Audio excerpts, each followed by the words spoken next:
വളരെ പ്രഗത്ഭരും തപസ്വികളുമായ ആചാര്യന്മാർ അദ്വൈത ഭിന്നമായ മറ്റു പന്ഥാവിനെയും ദർശനങ്ങളെയും ആശ്രയിക്കുകയും പിൻപറ്റുകയും ചെയ്യുന്നതായി അനാദികാലമായി നാം കാണുന്നു. ഇതെന്തുകൊണ്ടാണ്? അതിനെന്താ കുഴപ്പം? അദ്വൈതം പരമാർത്ഥമാണ്. അദ്വൈത പരമാർത്ഥോഹി, ശരിയാണ്. അദ്വൈത പരമാർത്ഥോഹി, നിശ്ചയമായും പരമാർത്ഥം അദ്വൈതമാണ്. പക്ഷെ ഈ പരമാർത്ഥ ദർശനത്തിലേക്ക് എത്ര പേരെത്തും? അനേക കോടി പേരിൽ ഒരാൾ. ബാക്കിയുള്ളവർ സത്യസന്ധമായി തങ്ങൾ എത്തിച്ചേർന്നിരിക്കുന്ന ദ്വൈതതലത്തെ അംഗീകരിക്കുന്നു, ബഹുമാനിക്കുന്നു, ആദരിക്കുന്നു. അതിനെന്താ തെറ്റുള്ളത്? അവർ കപടമായിട്ട് അദ്വൈതം സത്യമാണെന്ന് പറയണോ? അതിനെ ബഹുമാനിക്കണ്ടേ? നോക്കൂ, ഒരാള് ഇവിടുന്ന് ഒരു 2 കിലോമീറ്റർ ഉയരമുള്ള ഒരു പർവ്വതം കയറുകയാണ്. 2 കിലോമീറ്റർ ഉയരമുള്ള പർവ്വതമാണ് കയറുന്നത്. അയാൾ 500 മീറ്ററിൽ എത്തിയപ്പോൾ അയാൾ ചുറ്റുപാട് കണ്ടത് മുഴുവൻ വർണ്ണിച്ചു, എഴുതി വെച്ചു. 500 മീറ്റർ കൂടി കയറി 1 കിലോമീറ്റർ എത്തിയപ്പോൾ കാഴ്ച തീർത്തും മാറിയിട്ടുണ്ട്. അപ്പൊ എഴുതി വെച്ചു. മൂന്നാമത് 1500 മീറ്ററിൽ എഴുതി വെച്ചു.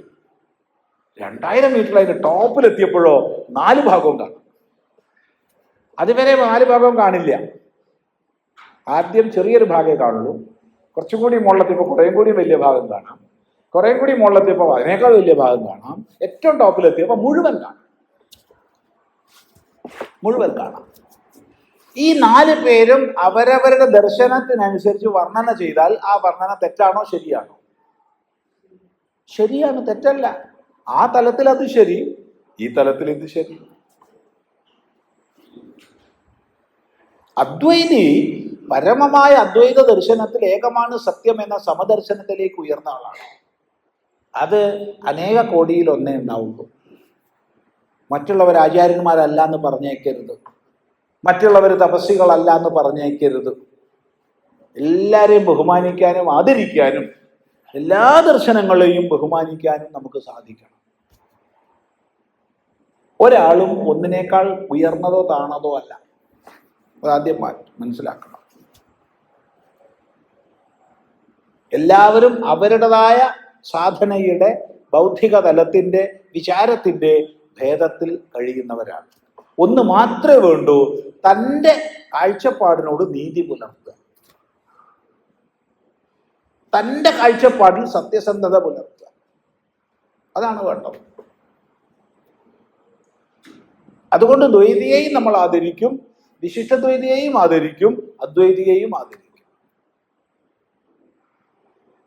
അത് ശ്രദ്ധിക്കുക. ഇനി മറ്റൊന്നു കൂടി ഇഷ്ടം. അത് ഒരു ആചാര്യന്റെ സ്വാനുഭൂതി തലം എന്താണെന്ന് നമുക്കറിയില്ല.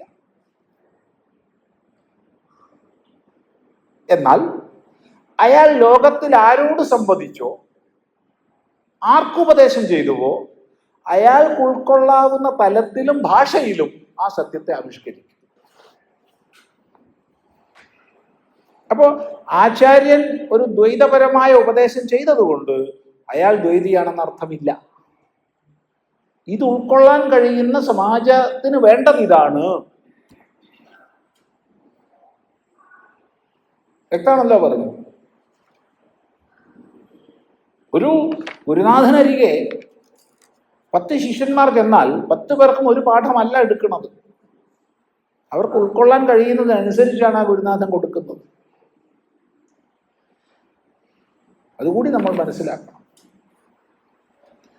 തപശ്ചര്യ സ്വാഭാവികമായി ഏകാഗ്രതയിലേക്കും അദ്വൈത ചിന്തയിലേക്കും നയിക്കേണ്ടതല്ലേ?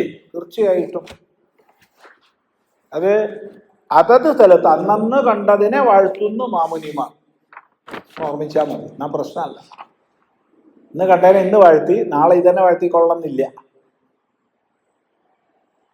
ശ്രദ്ധിക്കുക.